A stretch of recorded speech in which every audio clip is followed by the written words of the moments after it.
Hello friends, जय जगन्नाथ। तो आज भिडियो में डिस्कसन करवा सिटी परीक्षा 2026 टीचिंग एप्टीट्यूड गोटे इम्पोर्टाट क्लास जो थे कि परीक्षा रे बारंबार आसुवा किसी प्रश्न को आम डिस्कसन करवा जहाँकि निश्चित भाव में आपण मानू आगामी सिटी एग्जाम बहुत बहुत हेल्पफुल कर। तो जदि आपण मानू ये भिडियोटी भल लगी निश्चित भाव में लाइक करेंगे, कमेंट करेंगे, ता सहित शेयर करेंगे एवं जो मैंने कि चैनल को प्रथम थर पर विजिट करुवे चैनल को सब्सक्राइब करेंगे। तो चलतु डेरी न करी आज भिडियोटी को आरंभ करवा। तो प्रथम प्रश्न अच्छी शिशु कैंद्रिक शिक्षा रे शिक्षकों भूमिका कौन। जो आमर लर्नर सेंटर क्लासरूम रे शिक्षकों भूमिका कौन आसब। ज्ञानर एकमात्र उत्स ना सुविधादाता ना नियंत्रक ना परीक्षक। तो शिक्षकों भूमिका होची फैसिलेटर बा आम कहीपर सुविधादाता बोली कहीपर। बी ऑप्शन जो मैंने चूज करछंती ठीक अच्छे से। तो 2 नंबर प्रश्न पचारि निम्नलिखित मध्यरु बाह्य प्रेरणा जोटा कि आम रोची बाह्य अभिप्रेरणा तो कौटा होची बाह्य अभिप्रेरणा। देखो ज्ञान लाभर आग्रह आग्रहटा आम मन भितर आसो यहाँ हूँ अंत अभिप्रेरणा यहाँ आसबनी। नूतन विषय जानिबार इच्छा इच्छाटा भी आमर अंतरु आसूँ हूँ अंत अभिप्रेरणा जीव। तो आत्मसंतोष भी हूँ अंत अभिप्रेरणा। तो पुरस्कार पढ़ा पुरस्कार दंड ये सब रोचे आप प्रशंसा ये सब आसो बाह्य अभिप्रेरणा जोटा मन भितर आसब निज अंतरु आसब से आम कहीपर अंत अभिप्रेरणा। जोटा कि बाहर आसब सीटा हूँ आमर कौन बाह्य अभिप्रेरणा। तो परवर्ती प्रश्न अच्छी लर्निंग बाय डूइंग यही सिद्धांत क्या सह संपर्कित। लर्निंग बाय डूइंग तो लर्निंग बाय डूइंगटा हूँ आप जानते जॉन ड्यूंगर ए ऑप्शन राइट आसब। तो परवर्ती प्रश्न पचारि जड़े शिक्षक दुर्बल छात्र को अतिरिक्त सहायता दियंती यह क्यों धारणार उदाहरण। देखो जड़े शिक्षक कौन करती जो दुर्बल छात्र अच्छा वीक स्टूडेंट मानी एक्स्ट्रा फोकस करती अतिरिक्त सहायक दियंती यह क्यों धारणार उदाहरण जीव। तो ऑप्शन इक्वालिटी देछि आउ इक्वालिटी देछि कंपटीशन देछि डिसिप्लिन देछि ता माने समानता न्यायसंगत सुजोग ना प्रतियोगिता ना अनुशासन। तो भेरी भेरी इंपोर्टाट क्वेश्चन निश्चित भाव में आपण मानकर एथि गोटे प्रश्न आसीबो जड़े शिक्षक दुर्बल छात्रों को अतिरिक्त सहायता दियंती ता माने न्यायसंगत सुजोग इक्वालिटी। तो बी ऑप्शन जो मैंने चूज करछंती ठीक अछि। 5 नंबर प्रश्न पचारि डाएट्र प्रमुख कार्य कौन। जो डाएट रहा आप जानते district institute of education training ये जो डाएट्र प्रमुख कार्य हूँ कौन ना शिक्षक प्रशिक्षण शिक्षक मानक प्रशिक्षण दबा हूँ डाएट्र काम। तो 6 नंबर प्रश्न पचारि समावेशी शिक्षा जोटा कि आम कहते इनक्लूसिव एजुकेशन मूल उद्देश्य कौन। जो समावेशी शिक्षा रहा इनक्लूसिव एजुकेशन ये कौन करा जाए ना समस्त शिशु को एकाठी शिक्षा दबा माने साधारण वर्गर पिला माने हुंतु बा आपण मानकर भिन्नक्षम पिला माने हुंतु बा दिव्यांग पिला माने हुंतु बा जेकोसी स्वतंत्र धरण पिला समस्त को एकत्रित करी एकाठी करी गोटे छात्र तले आम जो प्रकार शिक्षा दबा से इनक्लूसिव एजुकेशन बा आम कहीपर अंतर्निवेशी शिक्षा कहते सीटा को। तो ये सी ऑप्शन राइट आसब। परवर्ती प्रश्न अच्छी एनसीईआरटी रो पूर्ण नाम कौन। तो निश्चित भाव में आपण मानकर फुल फॉर्म रो गोटे प्रश्न आसीबो एनसीईआरटी तार पूरा नाम हूँ कौन National Council of Educational Research and Training. NCERT रो पूरा नाम कौन National Council of Educational Research and Training. ये आपण मानकर देखंतु दीटा ऑप्शन आपण मानकर समान अच्छी जो ऑप्शन ए आ ऑप्शन बी दीटा ऑप्शन आपण मानकर समान अच्छी। परवर्ती प्रश्न पचारि एनसीटी रो प्रमुख कार्य कौन। एनसीटी रो प्रमुख कार्य कौन।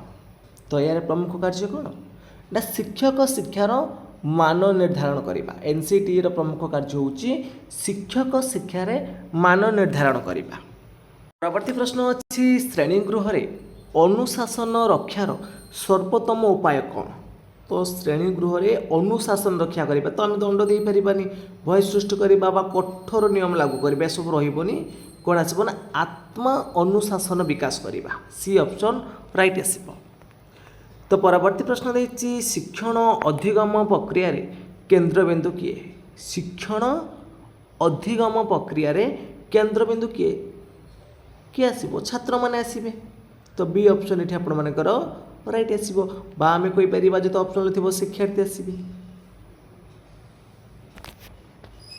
तो परवर्ती प्रश्न देती जड़े छात्र निज आग्रह पढ़ुची यह क्यों प्रकार प्रेरणा? निज आग्रह पढ़ आग्रह इच्छा आत्मसंतोष यह तृष्णा यह सब रोज अंत प्रेरणा माने निज भितर आसब तो अंत प्रेरणा हम ये राइट आंसर। तो परवर्ती प्रश्न देती निम्नलिखित मध्य एससीईआरटी कार्य केउटा? देखो एससीईआरटी कार्य होची राज्य स्तर में पाठ्यक्रम विकास करवा ए ऑप्शन ये राइट आसब। तो परवर्ती प्रश्न देती शिक्षार सर्वोच्च लक्ष्य कौन? शिक्षार सर्वोच्च लक्ष्य तो सर्वोच्च लक्ष्य होची सर्वांगीण विकास कौन आसब? सर्वांगीण विकास। तो परवर्ती प्रश्न देती जड़े शिक्षक छात्रों भूल को शिखबार सुजोग भाव देखती तो जड़े शिक्षक कौन करते छात्र मान जो भूल थी से भूलटा को शिखबार सुजोग भाव देखती जहाँफल कौन है क्यों धारणा सह संपर्कित अच्छी यहीटा आपण मान रोचे देखु गठनवाद आसब कंस्ट्रक्टिविटिज्म बा गठनवाद आम कहीपर ए ऑप्शन राइट आसब।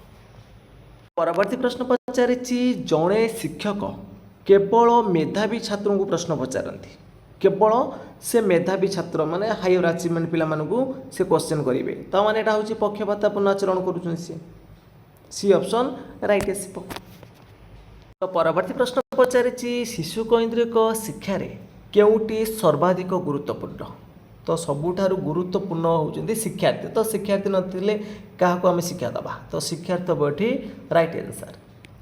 तो नेक्स्ट क्वेश्चन देछि निम्नलिखित मध्यरु केउटा अंत प्रेरणा माने पुरस्कार होउछि हमर दंड होउछि हमर कोन पुरस्कार दंड हला बाह्य प्रेरणा नंबर पाई पढ़िबा आ ज्ञान अर्जन आनंद रे पढ़िबा ए दिटा देखंतु एटा होउछि नंबर पाई पढ़िबा अर्थ होउछि प्रशंसा पाइबा ना प्रशंसा पाई में पढ़ुचंती एटा होउछि बाह्य प्रेरणा तो ज्ञान अर्जन आनंद रे पढ़िबा। तो परवर्ती प्रश्न अछि केउ पद्धति रे छात्र निजे अनुसंधान करि शिखे? तो रटा विद्या है घोषा विद्या व्याख्यान पद्धति हम प्रकल्प पद्धति पिला माने कौन करते छात्र मैंने निजे निजे अनुसंधान कर पढ़ती। तो परवर्ती प्रश्न देछि श्रेणी गृह रे सकारात्मक परिवेश सृष्टि पाई शिक्षक कौन करवा उचित? गोटे श्रेणी गृह रे सकारात्मक परिवेश सृष्टि करवा ता माने छात्र मानक सम्मान देवा बाकी तीन तो दंड भय कठोर नियम लागू करवानी ना। परवर्ती प्रश्न अच्छी आरटीई एक्ट 2009 रो मुख्य उद्देश्य कौन? राइट टू एजुकेशन एक्ट 2009 रो मुख्य उद्देश्य कौन ना समस्त को मागणा और बाध्यतामूलक शिक्षा समस्त को मागणा और बाध्यतामूलक शिक्षा। तो परवर्ती प्रश्न अच्छी एनसीईआरटी केउ स्तर संस्था? आप जानते डाएटा हूँ आपर जिला स्तर संस्था डाएटा आसो कौन ना जिला स्तर में एससीईआरटी हूँ आपर कौन राज्य स्तर एससीईआरटी आउ विद्यालय स्तर एसएमसी आउ एनसीईआरटी हूँ जातीय स्तर में। तो ये क्वेश्चन डिस्कसन कले डाएटा हूँ आमर जिला स्तर में। तो परवर्ती प्रश्न देछि जड़े शिक्षक श्रेणी रे समस्त को मत देवार सुजोग दियंती यह क्यों प्रकार श्रेणी गृह? तो समस्त को सुजोग दबा यहाँ हूँ स्वेच्छाचारी गणतांत्रिक कठोर परंपरागत रही तो ए ऑप्शन ये राइट आसो ये आपण मान कौन आसो ना बी ऑप्शन राइट आसो गणतांत्रिक आसो। परवर्ती प्रश्न अच्छी निम्नलिखित मध्य शिक्षार लक्ष्य केउटा नुहे? तो केवल नंबर प्राप्ति पाई आम पढ़ा बा शिक्षा लाभ करवा यहाँ हूँ शिक्षार लक्ष्य नुहे। तो परवर्ती प्रश्न देछि शिक्षकंकर पक्षपातपूर्ण व्यवहार परिणाम कौन? तो शिक्षकंकर जो पक्षपातपूर्ण व्यवहार परिणाम कौन ऑप्शन नंबर बी आसब राइट आंसर असंतोष हीनमन्यता बी ऑप्शन राइट आसब। परवर्ती प्रश्न अच्छी एनसीटी पूर्ण नाम कौन एनसीटी पूर्ण नाम कौन पचार एन हूँ कौन नेशनल सी रहा काउंसिल फॉर टीचर एजुकेशन मन रखिए national council for teacher education NCT पूर्ण नाम national council for teacher education. Next question देखिए समावेशी शिक्षा शिक्षकों भूमिका कौन देखो केवल मेधावी यहाँ भूल हम केवल मेधावी पढ़ेबा दिव्यांग शिशु को अलग करवा केवल परीक्षा ना सब रही तो समस्त शिशु को सुजोग देवा बी ऑप्शन राइट आसब। तो परवर्ती प्रश्न अच्छी लर्निंग बाय डूइंग रे छात्र भूमिका कौन तो लर्निंग बाय डूइंग छात्र भूमिका हूँ सक्रिय अंशग्रहणकारी सक्रिय अंशग्रहणकारी। तो परवर्ती प्रश्न अच्छी शिक्षण अधिगम प्रक्रिया फीडबैक कहीं दि जाए जो आम फीडबैक प्रतिपुष्ट कौन पर दि जाए ना भूल सुधार उन्नति भूल सुधारी उन्नति करने आम फीडबैक व्यवहार कर बी ऑप्शन राइट आसब। तो परवर्ती प्रश्न अच्छी एससीईआरटी पूर्ण रूप कौन एससीईआरटी पूर्ण रूप कौन तो फुल फॉर्म कौन आसो देखो स्कूल काउंसिल यहाँ आसबनी सेंटर रही कमिटी आसबनी State Council of Educational Resource and Training. तो निश्चित भाव में आपने जो फुल फॉर्म गुड़िक नोट कर रखु निश्चित भाव में गोटे प्रश्न आसो आपर टीचिंग एप्टीट्यूड रे। तो परवर्ती प्रश्न देती शिक्षा जीवन पाई प्रस्तुति नुहे शिक्षा ही जीवन ये उक्ति कहार शिक्षा जीवन पाई प्रस्तुति नुहे शिक्षा ही जीवन ये उक्ति किए देते रोसो ना जॉन ड्यू ना पियाजे ना फ्रोबेल। तो सठिक उत्तर option number B John Dewey देते। परवर्ती प्रश्न अच्छी जड़े शिक्षक श्रेणी रे प्रश्न करी छात्र छात्री को निजे ज्ञान आविष्कार करिवार सुजोग दियंती यह क्यों पद्धति जड़े शिक्षक श्रेणी रे प्रश्न करी छात्र छात्री को निज ज्ञान आविष्कार करिवार सुजोग दियंती एटा व्याख्यान पद्धति हेबनी वर्णनात्मक आसबनी प्रदर्शन आसबनी कौन आसब ना सोक्रेटिक पद्धति आसब बी ऑप्शन राइट आसब। तो परवर्ती प्रश्न देती शिक्षण रे स्काफोल्डिंग धारणा क्या सह जड़ित ये जो स्काफोल्डिंगटा यही जो धारणा किए देते भाई गोष्ठी देते बी ऑप्शन राइट आसब। तो परवर्ती प्रश्न अच्छी शिशुर सक्रिय अंशग्रहण पर सर्वाधिक गुरुत्व क्यों शिक्षा दर्शन दिए तो शिशुर सक्रिय अंशग्रहण कर तो सबुठार अधिक गुरुत्व क्यों शिक्षा दर्शन दब प्रकृतिवादी हेबनी आदर्शवादी आसबनी वास्तववादी आसबनी प्राग्मास्टिज्म आम कहवा प्रयोजनवाद दी थाए बी ऑप्शन राइट आसब। परवर्ती प्रश्न देती जड़े छात्र विफलता सत्वे चेष्टा जारी रखे यह क्यों गुणर सूचक जड़े छात्र विफलता हेला परे मध्य सी तार चेष्टाटा जारी रखुची एटा दंड भय रही अनुकरण करनी यहाँ अंत प्रेरणा तार अंतर भितर आंतरिक अच्छी अंत अभिप्रेरणा आसब ए ऑप्शन राइट आसब। तो नेक्स्ट क्वेश्चन देती श्रेणी गृह गणतांत्रिक परिवेशर प्रमुख लक्ष्य कौन जो श्रेणी गृह आमर जो गणतांत्रिक परिवेश रोचे तार प्रमुख लक्षण कौन आसब ना छात्र मानकर सक्रिय अंशग्रहण बी ऑप्शन राइट आसब। तो परवर्ती प्रश्न देती निम्नलिखित मध्यरु केउटी समावेशी शिक्षार मूल नीति नुहे जो समावेशी रहा आमर इनक्लूसिव एजुकेशन बा अंतर्निवेशी शिक्षा रे समान सुजोग रहिबो हैला विविधता को सम्मान दबा समस्त अंशग्रहण करें कि पृथकीकरणटा यहीटा आपण मानकर रंग आसब तो सी ऑप्शन राइट आसब। तो परवर्ती प्रश्न देती शिक्षार्थी शिक्षण अग्रगतिर निरंतर जांच को कौन कह देखो शिक्षार्थी मैंने शिक्षण केते अग्रगति कर निरंतर भाव में आपन जो एफए करा FA1 FA2 एग्जाम यहाँ कौन ना गठनात्मक मूल्यांकन जो आम कहते फर्मेटिव आसेसमेंट कहीपर निरंतरटा हूँ फर्मेटिव आसेसमेंट जीव। तो नेक्स्ट क्वेश्चन देती लर्निंग बाय एक्सपीरियंस यही धारणा सर्वाधिक क्या संपर्कित लर्निंग बाय एक्सपीरियंस यही धारणाटा क्या सर्वाधिक संपर्कित जॉन ड्यू ना रोसो ना प्लाटो ना मॉन्टेसरी। तो यही प्रश्न सठिक उत्तर कौन हम प्रथमे आपण मैंने कमेंट बॉक्स रे जणातु तो सठिक उत्तर कौन आसब। तो निश्चित भाव में आपण मैंने समस्ते आपणकर उत्तर को कमेंट माध्यम जन सारी एबे चलतु देखा सठिक उत्तर कौन हो। तो लर्निंग बाय एक्सपीरियंस यही धारणाटा हूँ आपर जॉन ड्यू सहित संपर्कित अच्छी ए ऑप्शन राइट आसब। तो परवर्ती प्रश्न देछि शिक्षकंकर मुख्य दायित्व कौन। तो शिक्षकंकर मुख्य दायित्व होउछि शिक्षार्थी शिक्षण को सहज करवा। शिक्षार्थी मान जो शिक्षण रहा सेटा को केमती सहज करवा सेटा होउछि शिक्षकंकर दायित्व।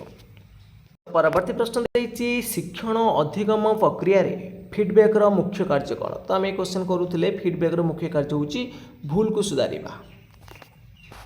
तो परवर्ती प्रश्न मध्य आपण मानक पई मोस्ट इंपोर्टेंट होउछि। ए प्रश्न मध्य आपण मानकर परीक्षा आसीबार बहुत संभावना रहुछि। एनसीटी केउ आईन अनुसार स्थापित होइतला।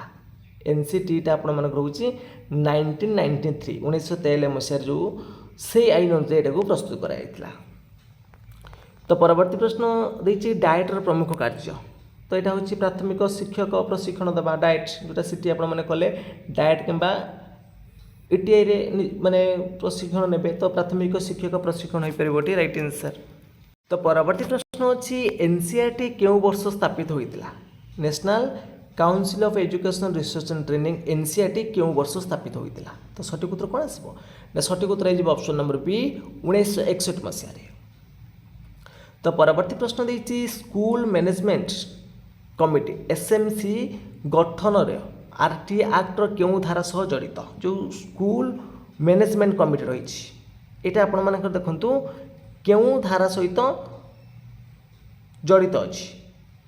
धारा 12 ना 21 24 ना 29 जो एसएमसी कमिटी रही स्कूल मैनेजमेंट गठन धारणाटा केते रहउछि 21 रहउछि। तो बी ऑप्शन ये आपण मानकर राइट आसीबो। तो परवर्ती प्रश्न देछि ओडिशार एसीआईटी रो मुख्यालय केउट अछि। तो मोर एसीआईटी रो मुख्यालय केउट अछि भुवनेश्वर हबो।